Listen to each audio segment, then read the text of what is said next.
Hey, this is Andy Jenkins. Welcome to the Oily App Plus podcast. Every single week, well, most weeks, we take a break every now and then. What we try to do is bring you some really good, ultra accessible, pleasantly practical information about health. And so this week, we are in the middle of a series on fitness. I've been talking with Ernie Yarbrough and Johnny Williams. Ernie does some work with Young Living. Is a CrossFit, would it be a hobbyist, Ernie? Like, what do you call that? I'd say an enthusiast. Enthusiast, not a hobbyist, enthusiast, Yeah. Okay? And Johnny, Johnny... my gear, my bag, my knee sleeves, all my talk, my verbiage. Yeah, knee sleeves. Yeah, everything. Oh. I got all kinds of gear, lifters. I got all my shorts and shirts and my headbands. I have an entire drawer of clothes. You look like a Saturday Night Live skit, is what you're I do. describing. That's the fun part of working out. It is. I have a whole, your gear. I have a whole drawer of of gear? my dresser that's just my CrossFit drawer. I don't have all that. Yeah. All right, so Johnny played football at Duke and is coached at the high school level, coached at the college level. And so we've got him on here. He is coming on board to help us with some fitness projects and graphics and other things that we'll talk about. Maybe some this week, maybe some in the next episodes. But we've been building up this idea of fitness. So two things for you. Number one is make sure you've got Oily app on your smartphone. It's an app from the App Store. It is like having a desk reference, which you can't even get anymore, on your smartphone that does all these amazing things that books can't do. Stock notifications, manage your own inventory, monthly giveaways, videos. I think Jim Bob, a lot of you guys know Dr. Jim Bob Haggerton, it has made a 60-second video on about 80% of the products that Young Living has. And they're all in there in the app. So you can actually look up any product and you can go, well, so here's peppermint. And this is what the information is about peppermint. You can look at it, picture of it, read it, all of that kind of stuff. And then you can actually listen to Jim Bob talk to you about it. Yep. And he's actually pretty good. He's long-winded, but he's been... Yeah, we've actually got him to cut He's it pretty short. good. We trained that dude to... Yeah. Keep it short. Well, we had to let him do classes to get the more longer part out. So once that's done, he's willing to do the 1 minute. He'll do it. You can get him. You can get him in long form, and it's amazing. You get Jim Bob in long form on Oily app Plus, where every month he's done a video course on a body system and talking about how these fit together. So, if you feel like your hormones are out of whack, he can explain how that body system works. So you can look at the symptom and not chase the symptom and play whack-a-mole with your body. You can actually see how to support the system and how to do a total body renovation rather than just continually fixing the broken shutter that's causing you pain. Talked about the cardiovascular system, nervous system. I get to edit all these videos, and so we're actually going to put out a book about all of them at some point. So the information that he's put in there, I've gotten to see it firsthand, is incredible. All that information is there for you. I'll put links in the show notes to where you can chase that. Okay, I ended the last episode and told you that a lot of you were walking around like you were drunk. Let me give you the data on that, and then we're going to explain. So here's where the data comes from. A couple years ago, I read a book. The name of it was Grunt. It was by Mary Roach. And she studied U.S. soldiers to find out how much weight do they carry in these packs? What's the physical endurance? What are the limits that they test? It was an amazing book. I would actually recommend that you read it if you are in military, if you've got a family, friend in military, or if you're just trying to understand basic fitness.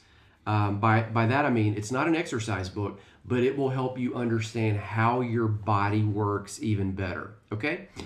In that, she says this, because soldiers are noted for being out trekking for miles. In combat, you can't really tell the enemy, hey, pause, let's sleep for a while, let's rest. And she has this stat, cited extremely well by medical professionals, that your body needs 7 to 8 hours of sleep per night, most often closer to that 8. And it's not just beauty sleep. Like, it is actually the time when your cells reboot. It is the time when your mind reconnects and sorts through things. This is why sometimes you dream in weird ways, like it's putting things back together. Your body systems that are running all day are on hold. And if you are sleeping 6 hours or less per night, which a lot of times people brag about, oh, we've been so busy, I hadn't even had time to sleep. I'm only getting like we look at it like it's a badge of honor, but if you're sleeping 6 hours or less a night for 2 weeks in a row, you are mentally, cognitively at the level of being legally drunk. That doesn't mean you're stepping over yourself. It doesn't mean you're breaking things. It means that you have the equivalent mentally of a buzz. Now, I know you may say, well, I feel fine. Think how much better you would feel if you had that much more mental power, that much more cognitive ability, that much more emotional stability behind you. And I'd say, like, if you don't, try it, like for 2 weeks, sleep 8 hours and just see, hey, is this a better result? All right, today I want to talk about rest, sleep. And I know some of you are like, you want to hit the snooze button right now on this. I would say don't do that. You go to Barnes & Noble, walk down the business section, you'll be astounded at how many books in the business section aren't on finance. They're on taking naps. There are entire books about naps. Okay, Johnny, we were talking about your story. We got you from Alex's house back to your mom's house. And some of you, you're going to have to listen. We're not going to recount the whole story. Got you back to your mom's house. And you said some of the things that you came up with were like, you need better nutrition to be an athlete. You need more rest. You definitely need more rest. Talk to us about rest. And then I'm gonna put a Bible spin on it all after you. So your rest is your nap. And then your sleep is your 7 to 8 hours of sleep. You're advocating naps? Yes. Okay. And so a 20-minute nap is the optimal time of not messing up your circadian rhythm. And so... What's a circadian rhythm? So it's basically, of how your rhythm is during your day. It doesn't throw off your day. You're not lagging. You're not oversleeping. So if you took an hour nap, it's kind of like the hard drive. What people call a nap is they may think it's an hour and a half. Or they think it's like 2 or 3 hours. Oh my God, that's not a nap. You're actually throwing yourself into a deep sleep. So that messes up your circadian rhythm because your body's supposed to be used to doing that at a certain, like, it depends on what, if you're working a certain, if you're night shifts or anything like that, your circadian rhythm may be, different. But as far as the average person, their sleep time is during the night. Right. And so, and that all goes into, the rising of the sun, getting into the Bible kind of thing. Sure. And so, for me, 20 minutes is good enough for me. Or 15 minutes is good enough nap for me. To me, it's a charger. Your phone's going down to 20% and you see that it's going down, so I'm going to charge it back to 40, 50%. Basically, that restarting your computer right. when it's slagging in the middle of the day, you just, let me restart it. The cool thing about connecting electronics to our body, as we talked about, is frequency. They don't recommend you put your electronics under 10% battery because that can mess up the battery because it has to supercharge the battery back to where it's supposed to be, and that could damage the battery. So thinking of it as, a physical term, if I'm, getting 2 to 3 hours of sleep a night, well, every day your body has to supercharge you back to where you're supposed to be. And that comes in where attitudes get into play. I mean, you're probably angry, you're frustrated. And then you can't think the right way. They try to compensate with energy drinks. Right. And you're doing all these different things that are harming the body. And so to me, I get about 7 to 8 hours of sleep every night, depending on what projects I'm doing or anything like that. But, there's a guy named Stan Efferding that he's the world's strongest man. Well, competed in and won the world's strongest man. He also competed in bodybuilding. And he recommends the same exact thing, plus 20 minutes of sleep. He also recommends that you do different types of walks. So he'll, in his, what they call I think it's called the vertical diet or something like that. But he recommends that you get the optimal time of rest. It's because it resets the body to where it needs to be. It doesn't supercharge the body like it's not supposed to be. And so if you're going to work out, most people don't have energy to go work out. They don't have the optimal energy to go work out. And so most of the times you see guys coming in, they're like, oh my God, I don't want to do this, but I got to do this. They're not happy to be there. Yeah. And so that's already the wrong energy that you're supposed to have. And so, when I go work out, I'm excited. Yeah. Because I have the energy, I have the frequency, the vibration that I need to go produce. To feel alive. Yeah. And to do alive stuff. I had something recently happen to me where in the last couple of months, with me doing, as we talked about me doing the CrossFit. Yeah. I was there. We had a season there where I just got my wife and I both burning the candle more on both ends than we should have been. I was like, I have got to recommit myself to rest. So I started making sure I was getting 7-8 hours of sleep a night. And I mean, my coaches are like, man, Ernie, at CrossFit, they started noticing like your engine surprised me because I had an extended period of time where my engine, as it were, getting through workouts and high volume was suffering. And I was like, I started to show up the class. I already felt tired. Like it was the mental battle was not okay. Forming a strategy for how to do the workout was I got to get energy. I didn't even want to be here. Which is not how I like to approach anything in life. I want to be excited to be there and be pumped up and get myself in the right mental place for overcoming the challenge or whatever I've got to do.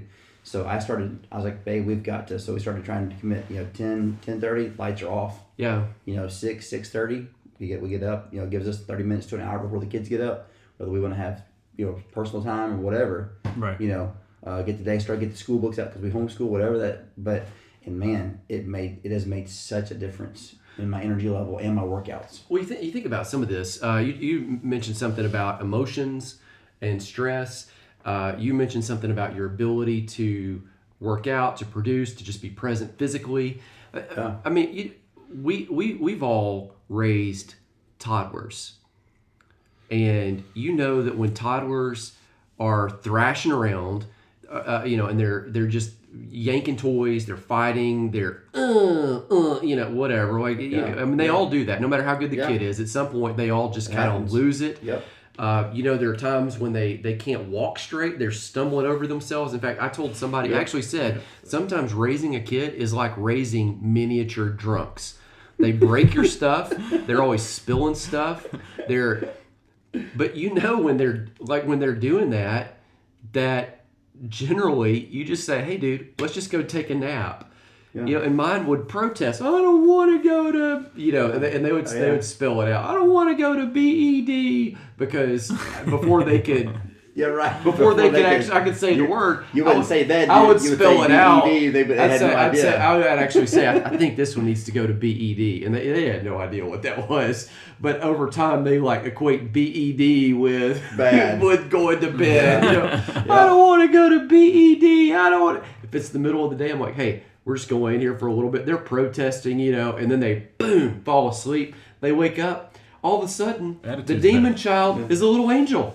Yeah. Yep. Or if it's late in the day, you just let them sleep. I remember taking them sometimes, I don't want to go to BED. 6 o'clock at night. They sleep all the way through the night to the next morning, and they wake up new. Yep. Well, the thing is, adults are the exact same way. That's right. I got Netflix to watch. I don't want to go to BED. Right. But we're arguing, you're arguing with the spouse, arguing with, people at work, can't get the ideas to flow, can't get the energy. You need to go to BED. Yeah, and one of those big robbers, I'm sure, for many adults is the Netflix or the whatever TV subscriptions, or because you come to a place where you're still for a little bit. But the reality is that, just from a practical perspective, watching somebody else's life. How often? I do like watching some history, history stuff. But how often has watching somebody else's life and getting absorbed in that, robbing yourself of sleep, actually helped improve your own life? Right. Unless the purpose of that video was expressly to help teach or motivate or whatever. And we all have downtime, and downtime is great, But that's where I had to pull the plug on some of my watching, because it's like, you know what? In fact, it's actually harming me from living in the real moment, in the real life, because I'm not getting proper rest. Yeah, it's not that the watching's bad. It's that you just got to pace it with, you know, the diversion's fine, but it needs to be, you need to manage it rather than it managing me. Rather than it managing you. And the best training for me when I was in college, you don't get rest. You just don't, because you're studying for class. Yeah. Your 5 a.m., 6 a.m. workouts. Yeah, because you got football practice. Because you got not just school, you've got the whole added of a D1 college athlete. Yeah, and so you're not getting the optimal rest that you need. And so, my biggest thing when I was coaching, I was asking the guys, hey, how much rest are you getting a night? Because if you come in here and you're... Oh, you're talking about the athletes now that you're coaching. That I'm coaching now. Lived through it. Yeah. So I've lived through the whole... I know exactly what you're going through. Yeah. So you coming in here, I know when you're groggy. I know when you're upset. I know that you've been... We had a guy that's studying to be a neurosurgeon. I mean, he'd go to sleep at 3 a.m. and have to get up for 6 a.m. workouts. Yeah. Oh. Because he's up studying. He's up studying. Yeah. Right? So I'm not going to put his body through the same toll that this guy is going through, because he's probably had more rest. Yeah. Or we'll switch around. Hey, don't come in this morning. Yeah. I'll train you at this time. Right. Because I know you need the rest. Right. That's right. And and it's going to be way more profitable if you come in rested and ready to be there. And ready to go. Than just dragging. Right. Because then injuries come into play. Yep. Like... you don't get the rest. Yeah, your emotions are more frail. Your adrenals can be shot. Your form can be out of whack just one set. And physically, your body's more frail. Right. Yeah. So, optimal rest is key. That's the best micronutrient you can get. All right, so let me put a Bible spin on it. If you open up the Old Testament, you get into it, go back to creation. Don't email me and argue with me if it was a real story or if it's a mythical story. You find this multiple times in Genesis chapter 1. God creates something, and then it says it's good, and then it says it was evening and then morning the first day.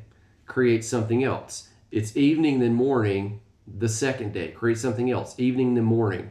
Third day. Evening, then morning. Evening, then morning. Well, the point is this. If you look in the creation story, all of the days start with night. They don't start with sundown, not start with sun up. Now, we've conditioned ourselves to where we think, oh, hey, getting up, rise and shine. It's a new day. But in that mindset, back in the Hebraic mindset, this is even why, if you want to go into the New Testament, why they took Jesus off the cross, sundown, because the Sabbath's coming. That is the start. They had to get him down before sundown, basically 6 p.m. because that's the start of the Sabbath. So it's this rhythm of evening then morning, rest and then work, rest and then work, rest and then work, rest and then work. Like that's how the rhythm was started with rest. Let me put another layer on that. Adam is created on day 6. It's created, if you look at it, at the end of day 6. So he misses all of the other creation. So if he's created on day 6, he's not created in the morning, and then you've got a night. Like he's created, it would be evening then morning. So day 6 would be evening, and then light hours. There are other things created on day 6. So he's created last on day 6. He's created at the end of day 6. The next day is the 7th day. The first thing he does is enter into a night of rest and then a daylight of rest. So like he does when he's first here, he does nothing. Arguably, the most important thing he was ever part of was the creation of Eve. Okay, so she's day 6, taken from the side. He sleeps through the entire thing. Like, the biggest thing he's part of is he's a participant because something comes from him, but he's a virtual non-participant in the entire thing. And it shows you there with that rhythm of, well, number one, there's a rhythm of kind of 6 on, 1 off, 6 on, 1 off, 6 on, 1 off. But there's also this rhythm of evening, morning, rest, and then wake, rest, and then wake, rest, and then wake. Pastor Rick Warren Purpose-Driven Life. Some people may not know his name. You might know his book. I think they just eventually stopped counting how many copies he sold. It was like McDonald's and burgers, right? At some point, we sold a bunch of burgers. We sold a bunch of books. We're doing okay. He says that everybody needs a daily diversion, which might be your nap. It might be going out and looking at the stars. It might be going on a walk. You're saying nap. He says everybody needs a weekly withdrawal. So, like once a week, phones go off. Right. Once a week, computer goes off. Once a week, and everybody needs an annual abandonment, where you just go on vacation, you completely unplug. You get into that rhythm of rest. I talked to Jim Bob. He said that once a week they turn off all their devices. He says, no, they do leave the phones kind of plugged in on the charger, so if somebody needed to call them, it's an emergency, but they're not scrolling Facebook, they're not working, it's just kind of, you can't really get us unless it's family. And I would say this isn't just good business tips. I mean, like, this is something that's hardwired into how we're created. Back from the very beginning. Back from Genesis 1. Makes sense? It does, yeah. I think it's really an important concept to think about. Retraining the American mind, Western mind, whatever. We think of rest as the conclusion of the day. I think that's such a great concept, that rest is the beginning of the day. Because you set the foundation in order to work. You don't work and then you rest. You rest and then you enter into work, right? And there's some great theological principles there beyond that. But the reality is that rest and the great things that God did for Adam in the rest became the foundation for living out his calling, which was living in the creation, living in the garden, taking dominion, naming the animals, cultivating the creation that God had made. And I think that I've had to rewire and realize in my mind that I had completely reversed it, and it had damaging effects for me. Wow. Because it was work, and then it was rest, right? Instead of rest in order to work. And the older I've gotten, hopefully as we get older, we start thinking deeper and making better connections and seeing things more clearly. And just that concept of rest in order to work, rest in order to be, has been revolutionary for me. So I'm super appreciate even some things you brought out in the past, as we talked about, have been really helpful for me, because I got in this mindset of work, burning the candle at both ends. And the reality is, at some point, you have to realize, okay, if I literally am trying to fit too much into my day, something's got to go, but it can't be my rest. Because then so it helps you focus, helps you define clearly what are the things that are most valuable and most important in my life. And those are the things that I have to have my attention, my focus, my energy, because I've got to have rest. I would rather do 8 things well than 20 things poorly. Right. So quality over quantity, I mean, you brought up some really, really key things of getting your rest before you go out and do something. And, speaking of, like, as far as the fitness goes and you're resting, my biggest thing when I'm, working out or doing anything like that, you have your warm up, you have your intra workout, which is during your workout, and then you have your rest, your stretching, right?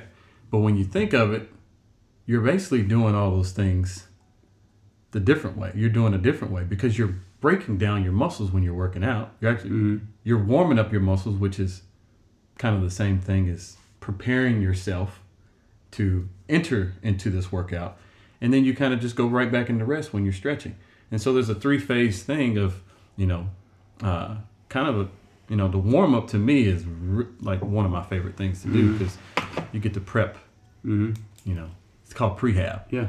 Not rehab. Prehab. That's one of my terms I came up with is prehab, because you're prehabbing yourself to perform at your best ability. Yep. And your rehab comes after you've torn down those muscles and fulfilling yourself. You don't. But as far as, like, because most people do.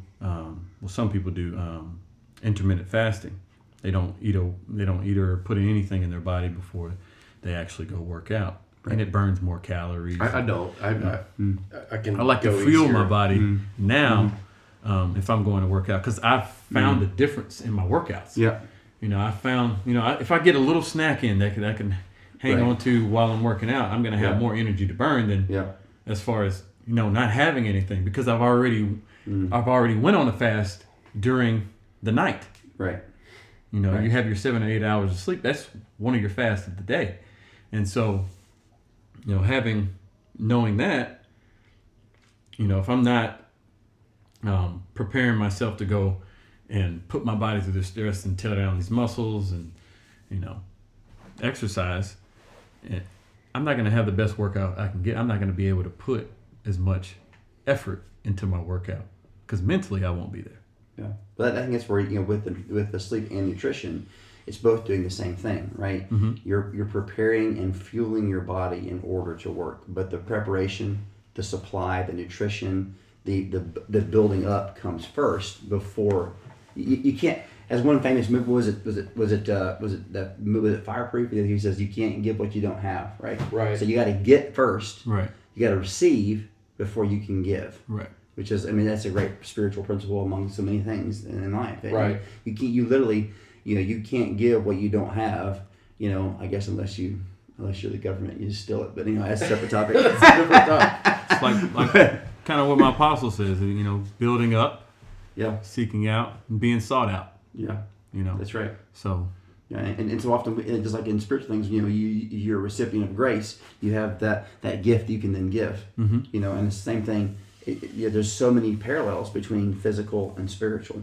We have to receive nutrition. We have to receive rest, and again that gets back into going. It's so countercultural amongst the modern American mindset of the American dream, and I'm all about working hard, But if you don't prioritize the things that your body needs, people will be all kinds of a race car driver would be all kinds of focused in on. Hey, my pit crew, did you do this? How's the car? What's this? But I'm gonna give all this attention to this machine that needs all these things to do high performance work. Yeah. But I'm not gonna address my body the same way. It's just crazy, because you can build a new car, you can get a new phone, you can build a new house, but you get one body.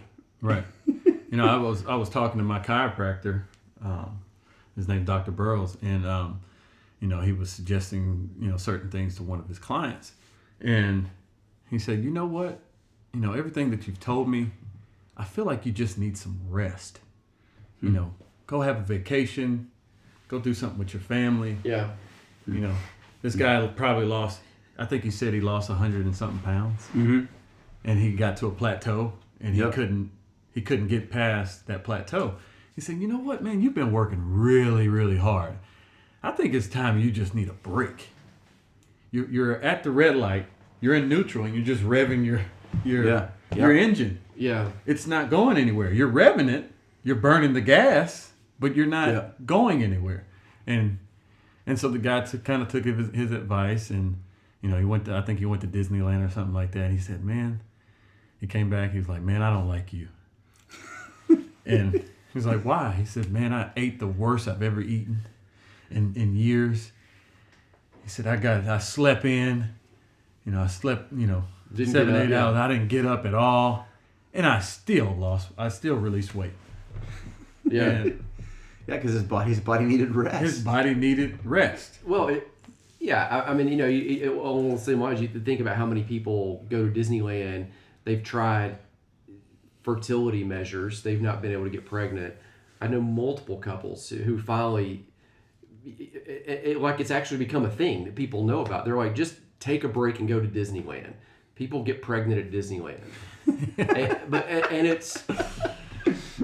And I think the reason why is because that rest, it just resets the stress, everything. You think about like even we got all these computers sitting in here, and phone. How many times have you had an issue with your cell phone?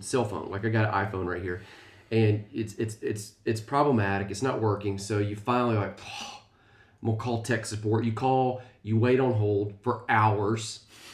And then when you finally get connected to somebody, it hangs up. So you got to call back. You do it again. Like that happens every time. Mm-hmm. And then finally you get somebody and a kid on the other line goes, well, we're going to do a hard reset. We're just going to power the phone down. So I'm going to need you to call me from another phone. So you got to do it again, right? But this Apple Store is where? But then this is all of them. 1-800. I'm talking about the accent. Oh, not New York. No, this is just anybody. This is just the tech guy. This is from your neighborhood, Texas. You turn the phone off, and then it powers back on, and you're like, oh, it works. It works.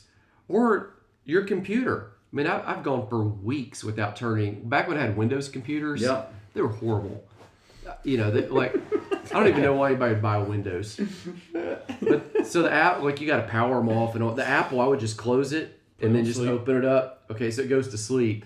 But if you do that, it doesn't really go to sleep. You have to restart that thing and power it off, or it gets all janky. It does. You're the same way. My wife, it doesn't matter if I buy an Apple computer for her that has a space rocket engine in it. At some point, she's like, it's not working. This is not working. And I look at it and it's got 800 tabs open. Yep. All this stuff. And I was like, when's the last time you reset your computer? You literally turned it off. She's like, I don't know, a few weeks, a month, I don't know. Never. Yeah. I'm like, I know that you love your computer. When I bought it. Yeah. But even your computer, it has a thing called RAM, and it needs a reset. Yeah. Well, we talked about exercise a couple weeks ago, and some of my best ideas come, for books I'm writing, projects I'm doing, stuff I was trying to work out with this tiny house that we're recording in. When I'm out running or riding my bike sometimes on Sunday mornings, I'll go get up early and go for 3 or 4 hours and not even have a plan. I'll just go. And you're not trying to think about it, but when you're doing the exercise, it does something with your mind where it puts it, it fires the parasympathetic nervous system is what it does. So it fires the logical side of the brain where stuff just automatically starts ordering. Rest does the same thing. Right. Even when you're daydreaming, there need to be these times where even during the day you're not completely on, and you're just there, and you're not occupied by a screen. Kids today, mine won't anymore. They won't say I'm bored, because if they say I'm bored, I'll say great. I've got a stack of chores that we can do. I'm clearing off this side of the yard, that one. I got all kinds of sticks. And last night, there were kids over here for that party, and one of the kids walked over here waiting before the party started. He's like, I'm bored. And I was like, really? And I looked, he goes, what? No, I'm not, I'm fine. But there need to be these times when you're bored, when you're not scrolling Facebook, when you're not glued to Netflix. Yeah. I mean, and those things are great. I love them both. Yeah. Right? But when you're actually just... Quiet. Yeah, and that's an interesting point, because I remember my grandmother, she got to the point where they loved that home network watching, buying club thing, TV, and she always had... Home shopping network. Whatever. Yeah, exactly. And so, but there was always noise on it. And so I grew up mostly without a TV. And because we just, my parents were like, you need to be outside playing and reading books or whatever. And so, and I noticed my grandma always had noise. And I was like, Grandma, why don't you sometimes just like the quiet bothered her, because she'd never learned how to live in the quiet. Yeah. And there's such a blessing when you're able to learn how to live in the quiet, learn how to self-evaluate, search your own heart, think about life. What are you doing? Are you focusing on the things that really provide joy? Learning how to live in the richness of quiet.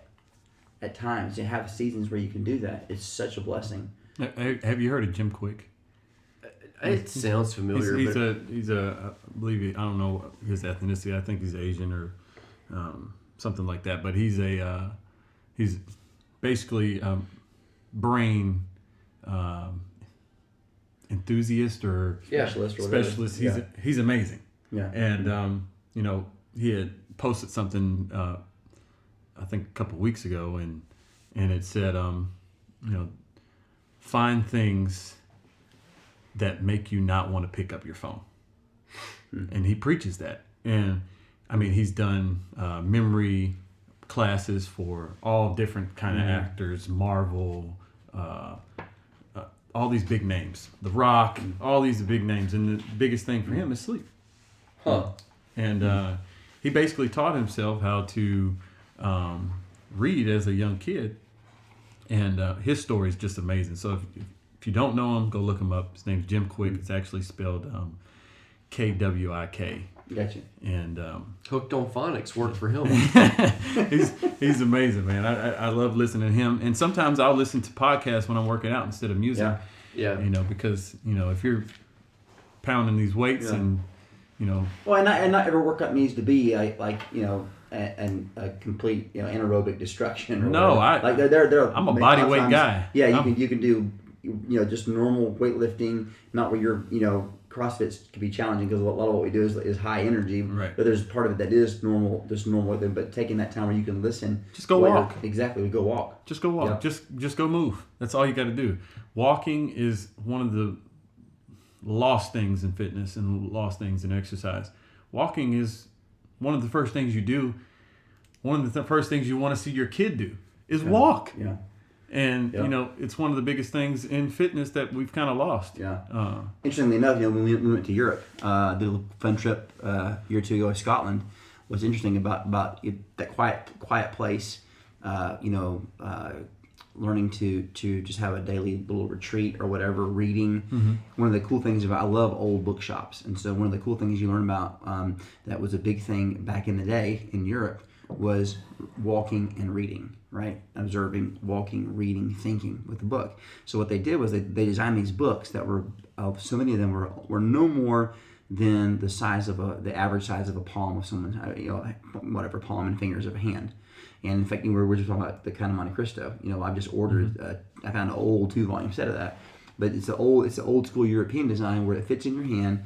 Regardless of wherever you open it, it stays open because of the page and spine design. And it was meant for walking and reading because that was the thing.